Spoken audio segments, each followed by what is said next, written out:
హిందూ మతం అంటే ద్వేషించడమే, హిందూ మతం అంటే అవతల వాళ్ళని కొట్టడమే. కొట్టండి, తిట్టండి, త్రిశూలాలు పంచండి. ఇది మన రాజకీయ పార్టీ. ఈ రాజకీయ పార్టీకి మనం ఓట్లు వేయాలి.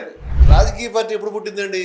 రాజకీయ పార్టీ ఈ దేశంలో చాలా పెద్ద రాజకీయ పార్టీ కాంగ్రెస్ పార్టీ. ఇప్పుడు పెద్దది కాదనుకోండి, 140 ఏళ్ల క్రితం పుట్టింది. 1885లో. 85 నుంచి వాటికి 140 ఏళ్ళు అయింది. బీజేపీ పార్టీ 1980లో పుట్టింది. తెలుగుదేశం పార్టీ 1982లోనే 83లోనే పుట్టింది. కేసీఆర్ గారి పార్టీ మన తెలంగాణ ఉద్యమంతో మొన్న పుట్టింది, అంతే కదా. కమ్యూనిస్ట్ పార్టీ 100 ఏళ్ళు అయింది, అవునా? కానీ హిందూ ధర్మం 1000 సంవత్సరాలు. ఈ పార్టీలు ధర్మాన్ని ఎట్లా ఉద్ధరిస్తాయి? నాకు అర్థం కాలేదు ఈ విషయం. మరి నువ్వు ఉద్ధరించేవాడు అయితే ఇంతకాలం మమ్మల్ని ఎవడు ఉద్ధరించాడు?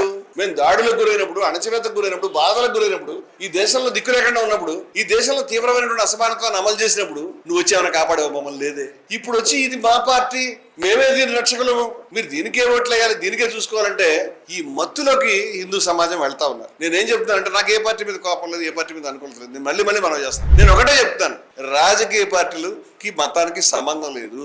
మతం అనేది చాలా గొప్ప విలువల్ని బోధిస్తున్నది. అన్నమయ్య బ్రహ్మం ఒకటే, పరబ్రహ్మం ఒకటే అని చెప్పాడు. రాజు బంటు ఒకటే అని చెప్పాడు. ఎవరి మీద ఒకటే ఎండ ఉంటుంది అని చెప్పాడు. అదే విషయాన్ని మనీషా పంచకంలో ఆదిశంకర్లు కూడా చెప్పారు. అందరూ అదే తత్వం చెప్పారు. ఎవరు పలానా పార్టీ మందని చెప్పలేదు, పలానా పార్టీ ఓటేయమనలే. ఆఖరి విషయంలో హిందూకి అసలు రాజకీయ అధికారంతో సంబంధం లేదండి. నేను చనిపోయిన తర్వాత నాకు ఎటువంటి ముక్తి వస్తుంది, దైవాన్ని చేరుకుంటాను లేదని ఆలోచించాను. కానీ ఈ లోకంలో రాజ్యం చేయాలని హిందూ మతం అక్కడ లేదు. నేనేమంటానంటే మతానికి ఇక్కడ రాజకీయాలతో ఎటువంటి సంబంధం లేదు. కానీ హిందువులని రాజకీయాలకి వాడుకునే ప్రయత్నం చేస్తా ఉన్నారు. ఆ విషయం మనం గమనించాలి అంటున్నాను.